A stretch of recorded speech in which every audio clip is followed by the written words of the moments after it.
Like there's a long list of liberal celebrities who swear they'll go if a Republican is elected, and no one ever does. Miley Cyrus once said, "I am moving if Trump is my president. I don't say things I don't mean." Here she is looking miserable, having to endure America at the Grammys last Sunday. I guess she flew back from Tajikistan. In 2016, Eddie Griffin said, "If Trump wins, I'm moving to Africa." Apparently very slowly, because in Trump's 4 years, he only got as far as Van Nuys. George Lopez once said that if Trump won, he won't have to worry about immigration. We'll all go back. George Lopez, still here. In Russia, just referring to the war in Ukraine as a war can get you 15 years in the fabulous prisons made famous by some of the world's most famous novels. You think America's evil because we didn't nominate Margot Robbie for an Oscar? Just wait till you get thrown out the window of your very own dream house. Bill Maher is going after woke celebrities, and it's totally hilarious. The comedian and talk show host is calling out our favorite stars for pushing their beliefs on everyone while staying far away from the real problems. It's been forever since Maher roasted Hollywood this badly, and this time it feels really personal. I'm confused by this political message. Vote for me because I hate it here.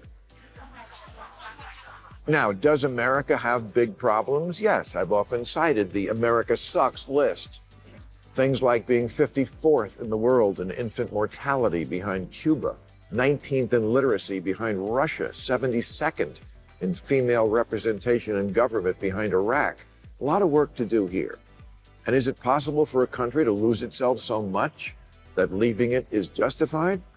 Yes, but we're not there yet, not by a long shot, and we don't need quitters.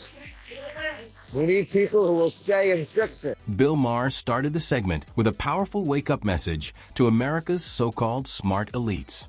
He said that celebrities and woke politicians have no business telling the rest of us how to fix the country when they won't do the tough work themselves. According to Maher, it's super easy to sit in million-dollar houses far away from real problems and talk about what needs to change. But talking means nothing if you don't take action. If you're not working hard, paying the cost, or making sacrifices, you're just another voice nobody listens to. Maher reminded everyone that America, even though it's not perfect, is still an amazing nation that's strong, tough, and worth fighting for. The answer isn't complaining, blaming others, or fake activism.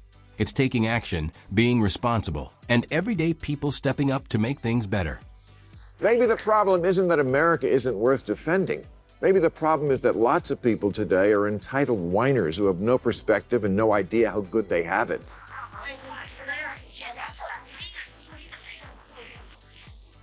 "59% of self-identified liberals say there have been times when they considered leaving America for good, like after NBC canceled The West Wing." It might sound like too much, but it's shockingly true.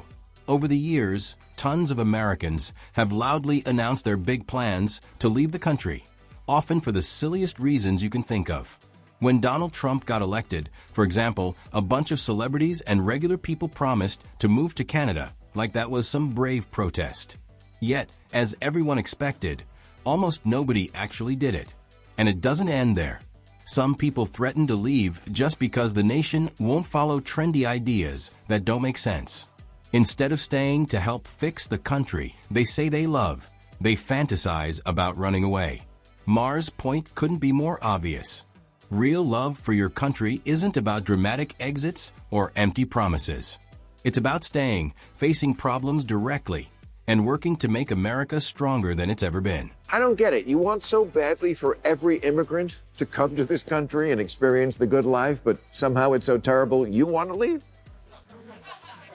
And I see conservatives in Texas are talking secession again. They have 2 bumper stickers in that state. America, love it or leave it, and we're leaving it.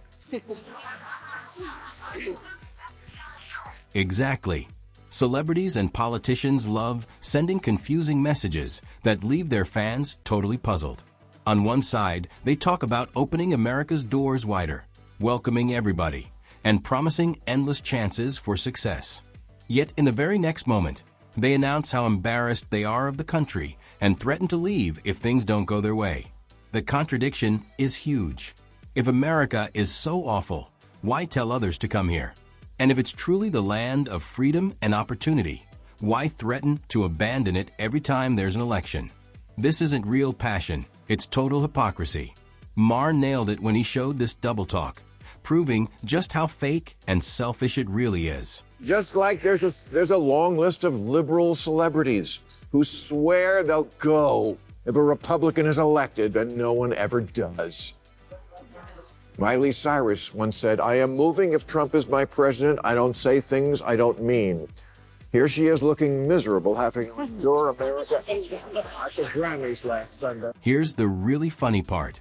Despite all their dramatic threats, these celebrities are still right here in America, living their best lives and enjoying everything. They complain about how terrible the country is. Yet, they keep enjoying the freedom, fame, and fancy lifestyle that only America give them. Deep down inside, they know there's nowhere better to go. No other country offers the same attention, comfort, or money. So, why do they make loud promises to leave if Trump or anyone they don't like wins? It's simple. It was never about what they truly believe. It was about getting attention, looking good, and riding the wave of anger. These performances make them look brave to their fans. But when the cameras turn off, they stay right here, comfortable and wealthy. Maher cuts through that act easily. It's not courage, it's just acting. The only thing they're truly loyal to is their own reputation. I guess she flew back from Tajikistan. In 2016, Eddie Griffin said, "If Trump wins, I'm moving to Africa." Apparently very slowly, because in Trump's 4 years, he only got as far as Van Nuys. George Lopez once said that if Trump won, he won't have to worry about immigration. We'll all go back. George Lopez still here. This is exactly why it's tough to take celebrities seriously when they start talking about politics or what's right and wrong. Their lives are nothing like ours. They're protected by millions of dollars, living in huge protected homes, flying in private planes, and enjoying luxuries we can't even imagine. If life ever gets uncomfortable for them, they can simply move anywhere and rebuild their fancy houses. Meanwhile, everyday Americans deal with real struggles. House payments that keep us awake at night, rent that takes all our money, and the constant battle to put food on the table for our families. That's the reality for us. Politics isn't entertainment, it's about surviving. That's why we trust leaders who work on real problems, not celebrities whose biggest worry is which private island to vacation on next. Their fancy speeches might sound nice, but honestly, they don't mean anything at all. And there's all the TikToks telling Americans things like, I think the new American dream is to leave. I'm 18 years old and I escaped America. Yeah. Yeah, you don't have to escape America. That wall we're always debating isn't to keep you in. Now here's where it gets completely ridiculous and honestly pretty hilarious. Some of these so-called social justice warriors act like America is exactly the same as North Korea, as if people here are stuck without freedom or choices. The irony is almost too crazy to believe, because the truth is, nobody is fighting to move to North Korea, build a life there, or follow dreams under its dictatorship. It's a prison country. People risk their lives to escape from it, not to get in. Meanwhile, the United States, the same country these activists constantly criticize, remains the #1 place dreamers worldwide want to go. Why? Because despite its problems, America offers freedom, safety, and opportunity like no other place. Maher's message hits perfectly. If America is truly that bad, why is the whole world still trying to get in, not get out? The New Republic just ran a story about the vulnerable minorities who want to flee America, including the author, a gay man trapped in the dystopian homophobic hellscape that is New York City. I wonder if he knows that there are 66 countries where just being gay is a crime. Cute story in the news last month. Burundi's president called on his citizens to stone gay people, and not in the good way. Wow, suddenly the don't say gay law doesn't sound all that bad. Let's be real. The LGBTQ plus community has found one of the safest and most empowering homes right here in America. It's hard to think of any other country where they could live with this much freedom, respect, and visibility. They have legal protections, representation in media, and the right to love openly, all things that remain impossible dreams in many parts of the world. They have platforms to speak up, strong communities to join, and laws that protect their very existence. So why all the constant talk about leaving? Where could they possibly go that offers more freedom? Even Europe, which people often say is more progressive, still deals with discrimination and violence. The truth is, for all its flaws, America remains a safe place, somewhere where LGBTQ plus individuals already have everything. Mark couldn't have made that point any clearer. And Uganda? Oh, they don't just give you a ticket for parking in the rear. You can get the death penalty for it. In China, they have the death penalty for almost 50 crimes. And in 13 countries, atheism is punishable by death, and 61 imposed restrictions on women's clothing, so bring a scarf. According to Amnesty International, paramilitary groups killed the government's critics in Argentina, Brazil, Colombia, Venezuela, and arbitrary detentions are widespread in Cuba, Ecuador, El Salvador, Nicaragua. If you're wondering how that's just like no cash bail, it's not. And this is exactly why people from every part of the world are desperate to come to America. More than half the planet dreams of starting a new life here because of the amazing freedoms this nation provides.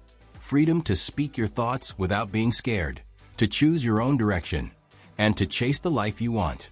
That's the magic of the American dream. Millions risk everything just to reach U.S. soil, hoping for opportunity and security. Yet, ironically, many who already live here can't see how lucky they are. They're too busy complaining, blind to their own privilege. It's like a spoiled kid throwing away all their toys because one present didn't arrive when they wanted it. They ignore the incredible blessings they enjoy every single day, while others around the world would give anything to trade places with them. In Russia, just referring to the war in Ukraine as a war can get you 15 years in the fabulous prisons made famous by some of the world's most famous novels. You think America's evil because we didn't nominate Margot Robbie for an Oscar? Just wait till you get thrown out the window of your very own dream house. Bill Maher's takedown of the so-called woke mob was razor sharp, cutting straight through all the noise and showing just how empty much of today's activism has become. The flashy protests that block streets, burn flags, or mess up art may grab headlines, but they solve absolutely nothing.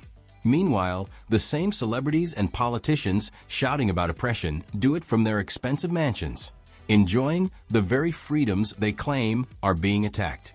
Ordinary Americans, on the other hand, are busy surviving, paying bills, putting food on the table, and trying to drive on those block roads. Maher reminded everyone that real change doesn't come from hashtags or drama. It comes from knowledge, strong beliefs, and action. For all its imperfections, America remains the dream destination people fight to enter, not run away from. That truth alone shows how empty the complaints are from those who bash it while enjoying all its blessings.